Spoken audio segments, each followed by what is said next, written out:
O que é mais importante? Ser, fazer ou ter? Se você olhar para a sua vida exatamente agora, você consegue responder a essa pergunta? E você saberia qual a diferença entre esses três aspectos e em qual ordem eles realmente podem ser úteis para você?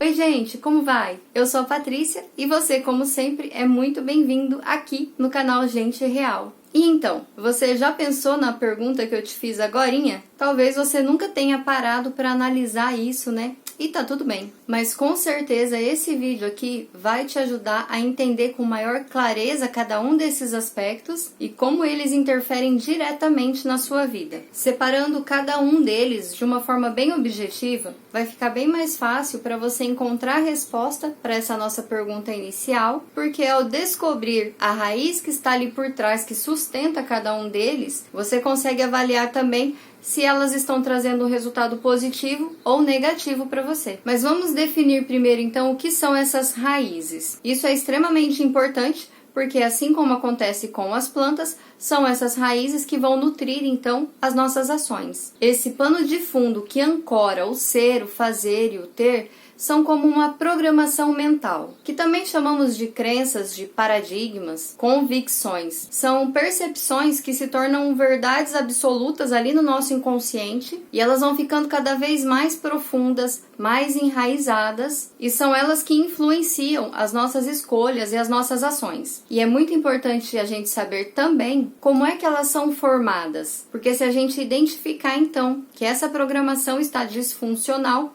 é o primeiro passo que a gente tem para começar a reverter tudo isso. Essas convicções, elas já foram muito necessárias para nós, porque elas são a forma que a nossa mente encontrou para lidar com situações no passado. É como um banco de dados que muitas vezes já nos ajudou e que até hoje às vezes nos ajuda a agir diante das situações que a vida apresenta pra gente. E como o nosso cérebro ele precisa economizar energia, e isso é essencial para nossa sobrevivência, esse mecanismo de crenças se encaixa muito bem nessa situação. Agora, se a gente identificar que essas informações elas não contribuem mais para o nosso momento presente, para a nossa realidade, precisamos procurar então e compreender quais são essas origens para começar a corrigir essa estrutura, ou seja, mudar essas convicções, porque é esse banco de dados que vai nutrir as raízes e, consequentemente, direcionar nossas escolhas e nossas atitudes. A maior parte das informações contidas nesse banco de dados vem das experiências que tivemos, dos resultados que a gente alcançou, tanto positivos quanto negativos, mas especialmente da forma como vivemos, daquilo que a gente escutou e de como a gente era visto por outras pessoas durante a nossa infância. E quanto mais fortes foram essas experiências, mais concretos são esses registros. Isso vai se tornando como uma verdade incontestável no nosso inconsciente. E aí, por maior que sejam os nossos esforços, se essa programação ela for distorcida, disfuncional, será quase improvável que a gente consiga bons resultados de forma permanente, consistente, porque elas vão limitando a gente, criando barreiras, e sempre que a gente esbarra nela, a gente não consegue ir além, certo? Entendido então o que são essas raízes e o que elas alimentam, vamos entender a aplicação delas em cada um desses aspectos que a gente falou anteriormente. Começando pelo ser. Esse verbo, ele está vinculado, relacionado ao nosso senso de identidade, ou seja, aquela imagem que eu possuo ao meu próprio respeito. E nessa imagem estão contidas, então, aquelas convicções, aquelas verdades que eu acredito sem contestar, porque aquilo está gravado fortemente dentro de mim. E agora é o momento de você se perguntar: qual é a imagem que você possui de você? Lembrando, é claro, que a maioria dessas crenças, elas foram formadas durante ali o período da nossa infância e tinham por base, especialmente aquilo que a gente ouviu das pessoas, a forma como elas reagiam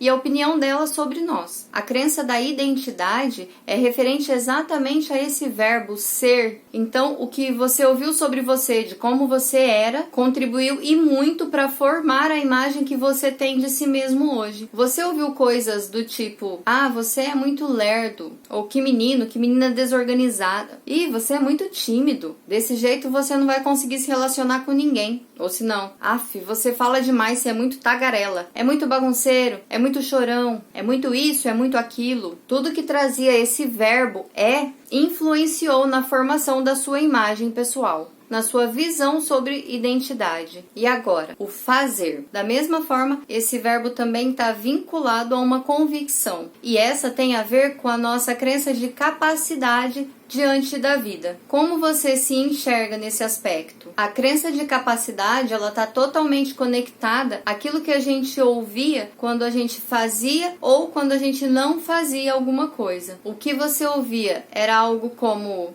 eita, mas você não aprende nada. Ou, nossa, tudo que você coloca a mão, você quebra, você estraga. Ah, você só me faz passar vergonha. Você me faz perder a cabeça de tanto nervoso. Ai, você faz tudo errado. Nossa, você nunca consegue tirar uma nota boa, hein? Ih, você não sabe brincar. Você não faz isso, ou você só faz aquilo. Todas essas informações foram o alicerce da sua visão sobre o que você é ou não capaz de fazer. E no caso do aspecto ter, essa questão, esse modelo mental também é uma crença, e é a crença do merecimento. Como foram suas experiências na infância? O que você ouvia quando você queria alguma coisa? Foi algo do tipo: ah, você não precisa disso. Ou isso é muito caro, isso não é pra você. Ah, deixa o outro passar na sua frente, deixa ele pegar primeiro. Nossa, você não tem nenhum amiguinho, né? Você não vai ter isso porque você não se comportou. Ou você só vai ganhar isso se você fizer aquilo. E é muito interessante a gente analisar isso, porque de repente você pode reconhecer que em algum momento ou em alguns momentos da vida você quis muito alguma coisa e às vezes até conseguiu aquilo, mas que estranhamente durou muito pouco. Ou você perde, ou estraga, alguém te rouba, ou seja lá o que for, simplesmente puf, você já não tem mais. Entende que muitas vezes o nosso senso de valor e de importância foi o termômetro para medir o quanto merecíamos alguma coisa ou não? Ou seja,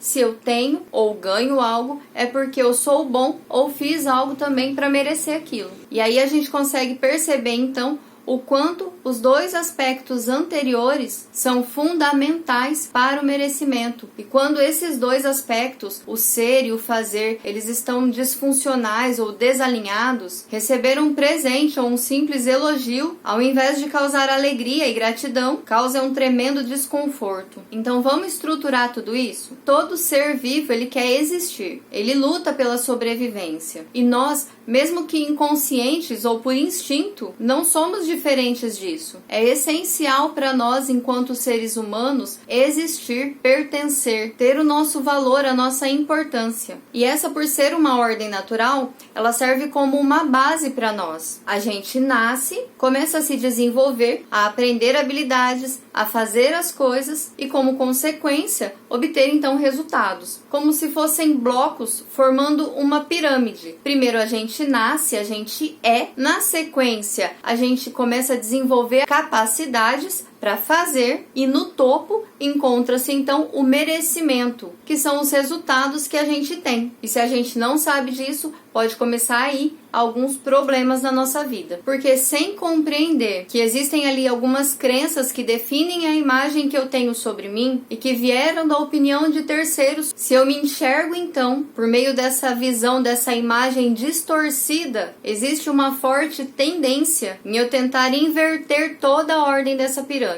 Porque eu passo a pensar que eu preciso ser alguém na vida e eu não me reconheço como já sendo esse alguém. Eu acredito então que eu posso encontrar essa minha importância, me tornar alguém de valor por meio daquilo que eu faço ou por meio daquilo que eu possuo. Mas você já parou para imaginar o que acontece com essa pirâmide se a gente começar a inverter a ordem desses blocos? Se eu quisesse mudar e colocar lá no topo a necessidade do ser, eu perderia totalmente a estrutura dessa pirâmide. Independente se ficasse fazer e ter e sobre eles o ser, ou em um cenário pior ainda, se eu colocasse o ter como base para depois o fazer e como consequência consequência eu ter um valor, um senso de importância para o meu ser, mais desequilibrada ficaria essa pirâmide. Seria como um versículo muito conhecido de construir a nossa casa sobre a areia. Nas adversidades, nas tempestades que a vida apresenta, simplesmente tudo iria ruir, iria ao chão. Se eu não me conheço, não sei o meu valor, eu fico completamente sem estrutura. Não tem como as minhas crenças de capacidade e merecimento